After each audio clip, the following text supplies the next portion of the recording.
জনাব আসিফ আকবর, হবে ভাই, আপনাকে দিয়ে হবে। বাটপাড়িকে আপনি শিল্পের পর্যায়ে নিয়ে যেতে পারবেন, নিশ্চয়ই পারবেন।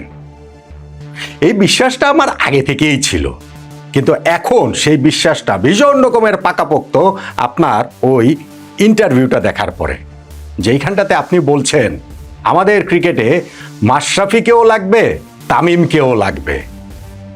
ভাই, আপনি গত 1-2 মাসে এদেরকে নিয়ে বলেন নাই এমন কোনো কথা নাই। যেই কথাটা আমি চূড়ান্ত সম্মান রেখেই বলছি যে একজন রিকশাওয়ালাও যেই কথাটা বলার কথা না, সেই সব কথাও আপনি আসলে বলেছেন। আর এখন হাওয়া বদলের সঙ্গে সঙ্গে আপনি পল্টি দিয়ে বলছেন যে মাশরাফিকে, তামিমকে লাগবে বাংলাদেশ ক্রিকেটের। হবে ভাই, আপনাকে দিয়ে হবে। আর ওই যে আমি বলছি না একটা কথা বারবার বারবার বারবার, আমাদের ক্রিকেট যে কিসব টাউট বাটপার অসৎ লোকদের খপ্পরে পড়েছে, সেইটা যত দিন যাবে আমরা তত বেশি করে বুঝতে পারবো।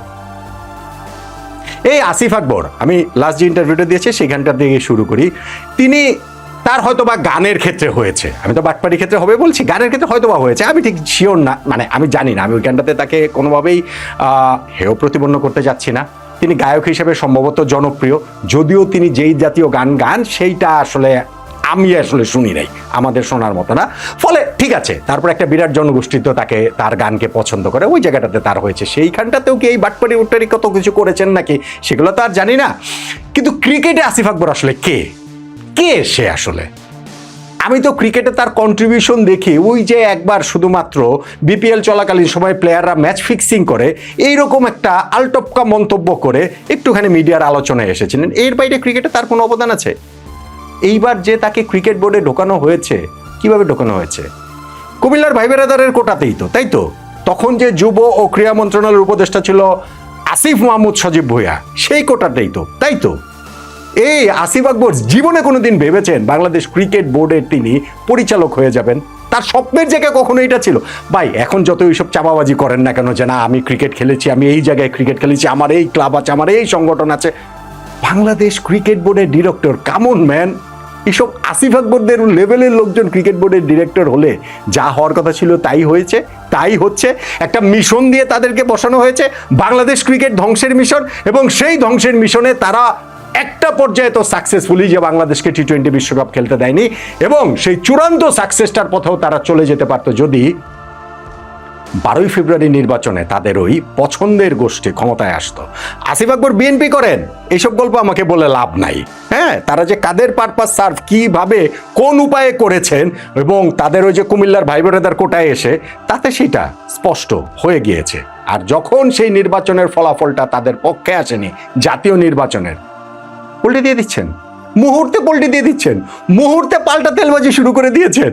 ভাই আসিফ আকবর, হবে ভাই, আপনার নিশ্চয়ই হবে। আসিফ আকবরের এই সর্বশেষ ইন্টারভিউটাতে একটা যেটা আমি দেখলাম, সেখানটাতে তিনি বলছেন যে আমাদের ক্রিকেটে মাশরাফিকেও লাগবে, তামিম ইকবালকেও লাগবে। এখন তাদের কিভাবে লাগবে, তারা কিভাবে আসবেন, এইটার সঙ্গে অনেক কিছু মিলতে হবে, আমাদের চাওয়া পাওয়া থাকতে হবে, তাদের চাওয়া পাওয়ার সঙ্গে সেই জিনিসটা মিলতে হবে, সরকারের হিসাব নিকাশ সবকিছু রয়েছে। কিন্তু যেহেতু ক্রিকেটকে তারা অনেক দিন সার্ভ করেছেন, সেই কারণে এই ক্রিকেটের লোক যদি ক্রিকেটে আসেন সেটা তো আসলে ভালো হয়, খুবই ভালো হয়। খুবই ভালো কথা বলেছেন তিনি। কিন্তু সেই ভালো কথা বলা ভালো মানুষটি জনাব আসিফ আকবর গত এই 4 মাস কোথায় ছিলেন রে ভাই? তখন বিভিন্ন ইন্টারভিউতে এই মাশরাফি, তামিমকে নিয়ে তিনি কি কি বলেছেন রে ভাই? তিনি কি বলেন নাই যে মাশরাফি, সাকিব তারা যে রাজনীতিতে যোগ দিয়েছে, লোভে পড়ে যোগ দিয়েছে? তিনি কি বলেন নাই যে তাদের ওই সময় রাজনীতিতে যোগ দেওয়াটা এইটা ক্রিকেট বোর্ডের আইন লঙ্ঘন করেছে, দেশের আইন লঙ্ঘন, ভায়োলেট করেছে? এগুলা কি তিনি বলেন নাই? তিনি কি তামিম ইকবালকে নিয়ে একেবারে রকের মাস্তানের মতো, রংবাজের মতো জাতা কথাবার্তা বলেন নাই? তিনি কি বলেন নাই যে তামিম ইকবাল এই যে ক্রিকেট বোর্ডকে অবৈধ বলছে, তিনি, আমরা 25 জন ডিরেক্টর আছি, 26 নম্বর ডিরেক্টর হিসেবে সেই সব কথাবার্তা বলছে, অতএব আমাদের আরেক ডিরেক্টর এম নাজমুল ইসলাম যে তাকে ভারতীয় দালাল বলেছে, ইট মারলে তো পাটকেল খেতে হবে, এই কথা কি তিনি বলেন নাই? তিনি কি খুব স্পেসিফিক্যালি বলেন নাই তামিমের ওই কথার প্রেক্ষিতে যে তামিমের ওই ইন্টারভিউ কথাবার্তা আমি দেখেছি। তিনি যেই সব কথাবার্তা বলেছেন সেইটা বাংলাদেশের সঙ্গে যায় না, সেইটা বাংলাদেশের স্বার্থের সঙ্গে যায় না, বাংলাদেশের সম্মানের সঙ্গে যায় না, বরং পার্শ্ববর্তী একটা দেশকে সার্ভ করার মতো কথা তামিম বলেছেন, পার্শ্ববর্তী একটা দেশের এজেন্ডা বাস্তবায়নের কথাতে তামিম বলেছেন, নতজানি কথাবার্তা তামিম বলেছেন। এগুলা কি তিনি বলেন নাই? এখন সেই তামিমকেই আপনার দরকার, এখন সেই মাশরাফিকেই আপনার দরকার। ভাই মাশরাফি তো কোনো কিছুর মধ্যে নাই, তাই তো? সেই মাশরাফিকেও রেফারেন্স হিসেবে আপনি নিয়ে আসেন নাই, তামিমকে সহ সাকিবকে আপনি প্রমোট করার জন্য, যে না সাকিব আল হাসান বাংলাদেশে এসে খেলতে পারবে না কেন, যদি মাশরাফি দেশে থাকতে পারে। 3 আগস্ট যিনি হচ্ছে গিয়ে যে কে কোথায় গিয়েছে কি করেছে, সো তারাও যদি থাকতে পারে, সেও যদি থাকতে পারে, তাহলে সাকিবও বাংলাদেশে আসতে পারবে। তামিমকে খোঁচা দিয়ে বলেন নাই আপনি? এই যে এখানে সাকিবকে বড় করেছেন, মহান করেছেন, মাশরাফিকে বড় করেছেন, মহান করেছেন না? মাশরাফি তামিমের রেফারেন্স ওই সময় আপনারা দিয়েছেন, কারণ আপনি দিয়েছেন কারণ ওই সময় সাকিবকে আপনাদের প্রয়োজন। সাকিব বাংলাদেশে আসবে এই জিনিসটা খাইয়ে দেওয়া আপনাদের প্রয়োজন। এবং বোর্ড মিটিংয়ে আমাকে একাধিক বোর্ড ডিরেক্টর বলেছেন যে এই জিনিসটা ক্রিকেট বোর্ডের মাথায় দেওয়ার, এটা হচ্ছে আপনার ব্রেন চাইল্ড জনাব আসিফ আকবর।